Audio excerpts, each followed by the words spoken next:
you're a 23-year-old military police officer. Okay. You're just on a routine patrol in Brazil, and you happen to capture something, well, someone, that completely defies everything you have ever been taught about biology. Right.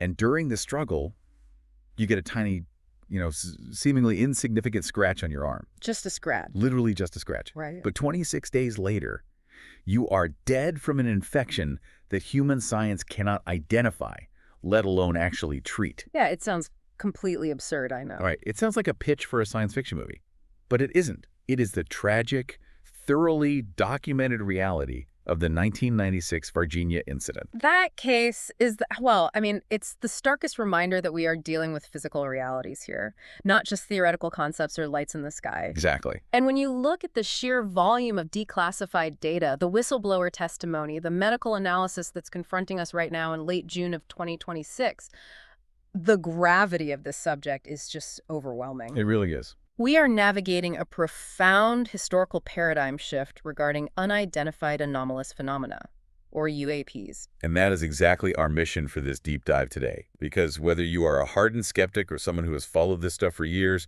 we are unpacking a massive stack of sources to understand what this disclosure actually means for you. Yeah, we have a lot to cover. We really do. We're looking at the newly unsealed files from the government's PRSU initiative, medical and material analyses from Stanford's Dr. Gary Nolan, work from the Saul Foundation. The recent explosive testimonies from filmmaker James Fox's press conference, too. Yes. And Jeremy Corbell's revealing new documentary, Sleeping Dog. Oh, and the latest Department of Defense Inspector General reports. I mean, if there is a through line connecting all of these sources today, it's the human cost. The human cost, right? For decades, the narrative around UAPs has been carefully minimized, kept to blurry videos and radar glitches.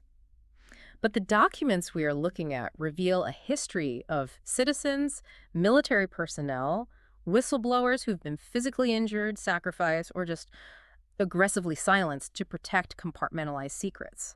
Yeah, and before we even get into the geopolitical cover-ups, I think we have to look at those physical injuries first. I agree. Because interacting with anomalous technology, it leaves a physical footprint on human biology. Which brings us to Dr. Gary Nolan. Right, the pathology professor at Stanford. Exactly. And the fascinating thing is, he didn't seek out the UFO topic. The intelligence community actually came to him. Which says a lot right there. It does. The CIA and major aerospace companies specifically asked him to study individuals suffering from severe medical anomalies after UAP encounters. And Dr. Nolan's involvement completely shifts the conversation. Yeah. We go from subjective witness sightings to hard objective pathology. Yeah. But he isn't just looking at the people, he's also looking at the materials purportedly left behind by these crafts. Right, like the Ubatuba fragments. Exactly. He analyzed silicon fragments from a UAP event in Ubatuba, Brazil, and concluded they possessed anomalous isotopic compositions. Okay, wait, let's break that down for anyone listening who isn't a material scientist, because I definitely am not. Sure. What does an anomalous isotopic composition actually prove? Well, think of isotopes as basically the atomic fingerprints of a planet. Okay. Everything formed naturally on Earth, or even within our entire solar system, shares a specific, recognizable ratio of these atoms. Like a baseline recipe. Exactly. A baseline. The fragments Dr. Nolan tested had ratios that simply do not exist in the natural formation of our solar system. So it implies, on a molecular level, that the material was engineered and not by any standard earthly manufacturing process. That is wild.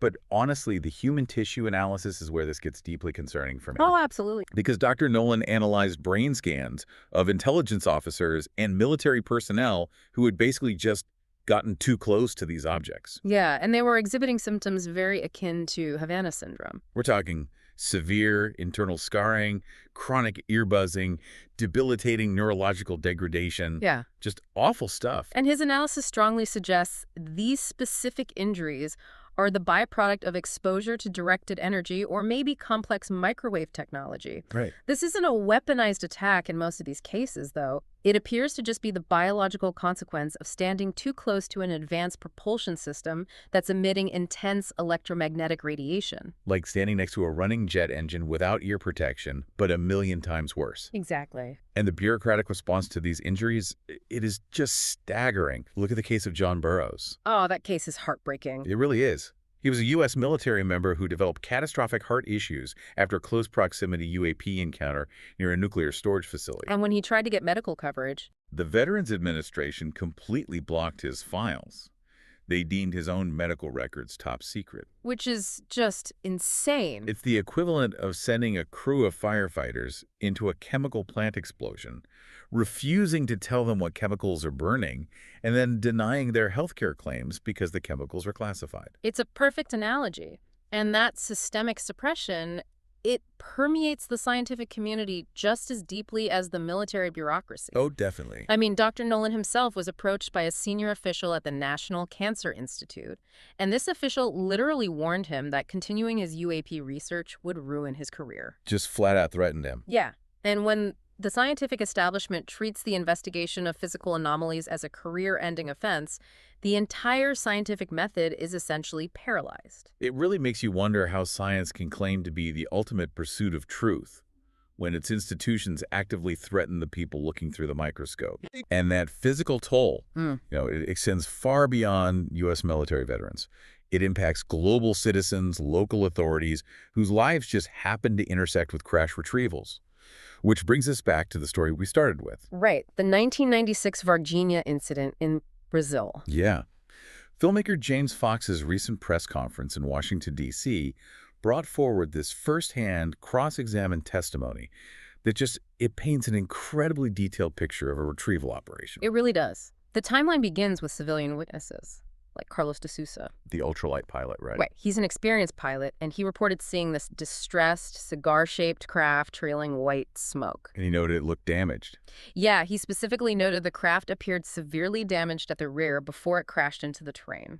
But the crash is really just the inciting incident. The true tragedy unfolds with the local response. Yeah. Because Marco Chereese, that 23-year-old Brazilian military police officer we mentioned earlier, he was part of the search effort. And he managed to capture a live, non-human biologic with his bare hands. Which is incredible to even think about. Right.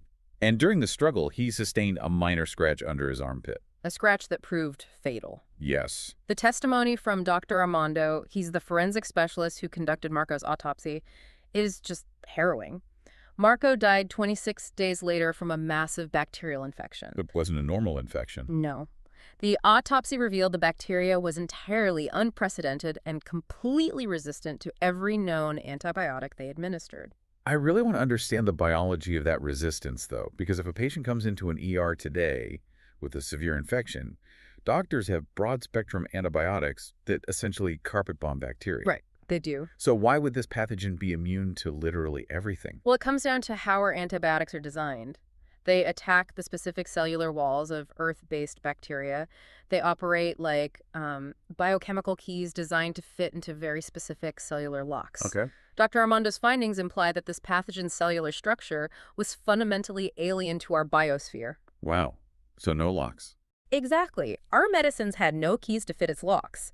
The infection simply advanced unopposed because Earth-based pharmacology had absolutely no mechanism to interact with it. That's terrifying. But I'm also struggling to understand the hospital scene that followed all this. How do you mean? Well, Dr. Italo Venturelli, a prominent neurosurgeon, testified that he saw a video of this being inside the hospital. He described it as having a hydrocephalic appearance, meaning a massively enlarged head disproportionate to a frail body. Right. And there were also reports of direct telepathic communication with the being, a sort of nonverbal exchange of intelligence. Yeah, several people reported that.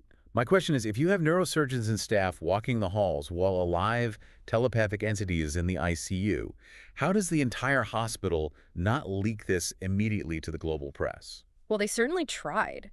But the geopolitical machinery is designed to move a lot faster than local news. That's true. Witnesses reported that the U.S. Air Force arrived at the Campinas Air Base shortly after the event. Unmarked cargo planes were reportedly used to load up the craft debris and the biological entities. So they just sanitized the whole area. Effectively, yes. Sanitized the entire region and moved the evidence out of Brazil entirely under the guise of an allied military operation. Okay, so an allied nation experiences a crash. Local police handle the immediate fallout, which results in a casualty from an anomalous pathogen. And then the U.S. military just swoops in to extract the technology. That's the sequence of events, yeah. Maintaining that level of international secrecy over decades, It requires an enforcement mechanism that is massive, coordinated, and utterly ruthless against its own people. And we actually see the mechanics of that ruthless enforcement detailed in Jeremy Corbell's new documentary, Sleeping Dog. Yes, exactly. Working alongside investigative journalist George Knapp, Corbell exposes how the intelligence community manages the insiders who attempt to bring this information to light. The lengths they went to are just chilling. Very much so. The documentary reveals that the CIA, operating through a group called the Directors Initiative Group within the Office of the Director of National Intelligence, was actively spying on the phones and laptops of UAP whistleblowers. And the deception is really what makes this so egregious. The ODNI group presented itself as a secure, legally protected channel for whistleblowers to come forward. Right. They thought they were doing the right thing. Exactly. Corbell and Knapp fed sources to this group in good faith for 9 months, believing they were participating in a lawful disclosure process. Wow. But instead, every single person they brought in was systematically surveilled. They set a trap. A massive trap. And the retaliation wasn't just passive surveillance either. Yeah. Look at whistleblower Dylan Borland. Right. The ODNI entirely fabricated a claim that Borland had drawn a classified sensor system during his testimony. They essentially framed him for treason. Yeah, they threatened him with a charge carrying a potential death penalty purely to terrify him into silence. It's just unbelievable. We also see the weaponization of the security clearance process. The newly released Department of Defense Inspector General report concerning David Grush outlines this perfectly. I was just going to bring up Grush. Yeah, Grush's security clearance was abruptly revoked by the Consolidated Adjudications Facility. This is the central clearinghouse for clearances. If they pull your ticket, your career in the intelligence community is instantly over. And the internal DoD emails exposed in that IG report are wild to read. They really are. You have officials emailing each other, thoroughly confused, literally asking, "Where is whistleblowing?" with exclamation points. They had no idea what was going on. Right. The bureaucracy was operating on autopilot. Yeah. They didn't even know what information Grush had provided. They just received the directive to crush his livelihood and shut him down. Yeah. He eventually got his clearance restored on appeal, thankfully, but the intended message to other insiders was loud and clear. But despite that massive machinery, the power dynamic is shifting, isn't it? It really is. The whistleblowers and journalists are no longer just absorbing the blows. Corbell has publicly stated he holds a list of 46 highly classified UAP program names. 46. 46. And he also possesses the posthumous files of a senior Los Alamos cybersecurity official that reportedly contained definitive proof of a classified U.S. military study of UFOs. It's like a high-stakes game of poker.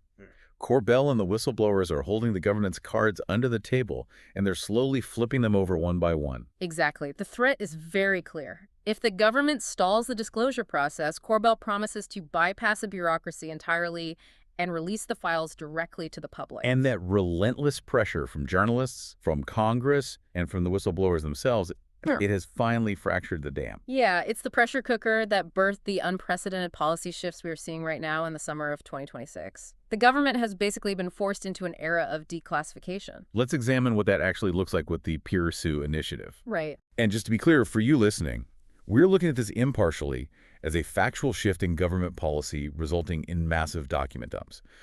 We are not endorsing the political figures involved. We're just looking at the facts. Exactly. So in early 2026, President Trump directed the Department of War and various intelligence agencies to compile and release files related to UAP encounters and non-human intelligence.